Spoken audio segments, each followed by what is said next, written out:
আসসালামু আলাইকুম। গণজাগরণ কণ্ঠ টিভি পক্ষ থেকে সবাইকে স্বাগতম। আপনাদের সাথে আছি আমি মসুব। বিপথগামী 999-এর ফোন, পুলিশের সহযোগিতার নামে বিভ্রান্তিকর ঘটনা। খান মোহাম্মদ আহমজিদ, দিনাজপুর জেলা প্রতিনিধি। 999-এ ফোন করে পুলিশের সহযোগিতা চেয়েছিলেন এক বিপদগ্রস্ত ব্যক্তি, কিন্তু ঘটনাটি এক ভিন্ন মোড় নেয়। বোচাগঞ্জ থানার পুলিশের এসআই মাসুদ ঘটনাস্থলে উপস্থিত হলেও তার ভূমিকা নিয়ে প্রশ্ন উঠেছে।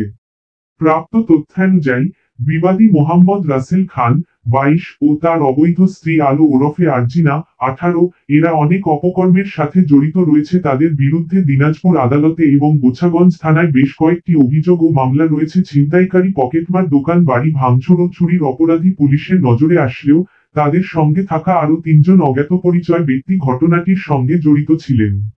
বোচাগঞ্জ থানার ওসি জাহিদ হাসান সরকার বিষয়টি জানার পর সততার সঙ্গে পুলিশের গাড়ি পাঠালেও এসআই মাসুদ কোনো আইনি ব্যবস্থা না নিয়ে উল্টো এক সংবাদকর্মীর পরিবারকে ক্ষতির সম্মুখীন করেন বলে অভিযোগ উঠেছে।